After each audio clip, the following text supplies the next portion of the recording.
केंद्रीय विद्युत एवं भारतीय उद्योग राज्य मंत्री कृष्णपाल गुर्जर ने कहा है कि केंद्रीय बजट में किसान और मध्यम वर्ग के सपनों को साकार करने का प्रावधान रखा गया है। मध्यम वर्ग को 12,75,000 रुपए तक की वार्षिक आय पर कोई कर नहीं देना होगा, तो वहीं ग्रामीण विकास के लिए बजट में विशेष प्रावधान रखे गए। सशक्तिकरण महिलाओं का होना चाहिए, इस बात को ध्यान में रखते हुए महिला सशक्तिकरण के लिए बजट में उपरोक्त जगह दी गई है।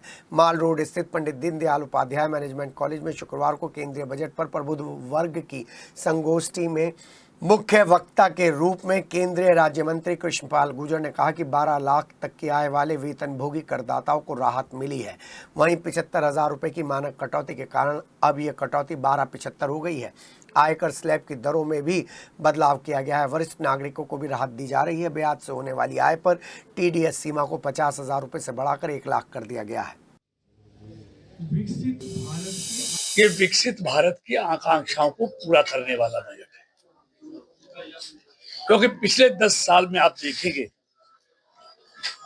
तो आदरणीय मोदी जी के नेतृत्व में देश आर्थिक तौर पर भी और मजबूत हुआ है और सांस्कृतिक विरासत भी हमारी मजबूत हुई।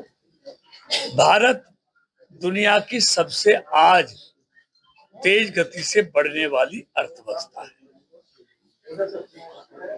इसीलिए पिछले 10 सालों में भारत 10वीं अर्थव्यवस्था से दुनिया की 5वीं आर्थिक ताकत बना है और तीसरी की तरफ तेजी से आगे बढ़ रहा है।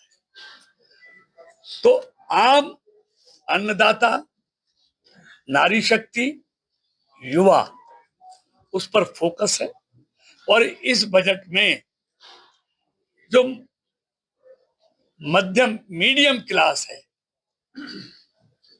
उसके लिए तो इसमें कोई चीज छोड़ी ही नहीं गई है। पहली बार जहां 2014 में 2.5 लाख रुपए को आयकर से छूट थी, अब 5 गुना बढ़कर वो 12 लाख कर दी गई है। तो इसलिए मध्यम वर्ग का खास तौर से ध्यान रखा गया है और अन्नदाता के लिए इस बजट में कृषि के लिए 1,71,000 करोड़ रुपए, ग्रामीण विकास के लिए 2,67,000 करोड़ रुपए और स्वास्थ्य के लिए 98,000 करोड़ रुपए का प्रावधान किया गया है। हर क्षेत्र में बजट को बढ़ाया गया है।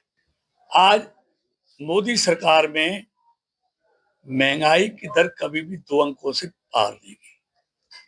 कांग्रेस के राज में हमेशा महंगाई 2 अंकों से पार जाती थी, यहाँ सिंगल डिजिट में है और अभी आंकड़े जो आए हैं महंगाई दर 5% से कम है।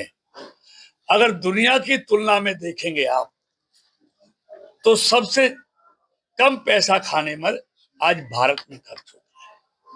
थाली की कीमत सबसे ज्यादा कहीं कम है तो वो भारत में है।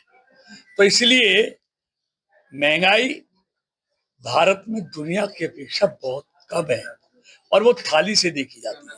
आज सबसे ज्यादा सस्ती थाली अगर किसी देश में मिलती है तो भारत में मिलती है। देखिए, आप देखिए बजट में कभी भी इसका घोषणा नहीं होती।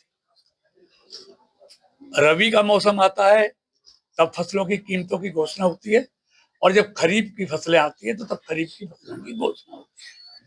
और हर बार देखेंगे कोई साल ऐसा नहीं है जब किसान के खेत में पैदा होने वाली हर फसल की कीमत मोदी सरकार ने, योगी सरकार ने ना बढ़ाई। सिर्फ कीमतें नहीं बढ़ाई, उनका समय पर भुगतान भी किया। लेकिन अब की बार गन्ने की कीमत नहीं बढ़ी है, फरवरी का मिड है। देखिए, अभी राज्य सरकार तो बताएगी, बढ़ाएगी।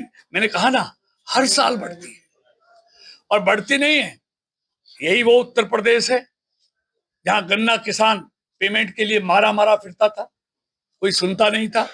लेकिन जब से प्रदेश में बीजेपी की सरकार आई है, केंद्र में मोदी की सरकार आई है, गन्ना किसानों को अपने पैसे के लिए भटकना नहीं पड़ा। सर, आपकी तरफ से समय जो पे बयान है, इसको यूपी के गन्ना किसान ये मान के चले कि अभी वो विश्वास रखे, यकीन रखें। देखिए, मैं एक बात कहता हूं, मोदी और योगी के लिए किसानों के हित सर्वोपरि हैं।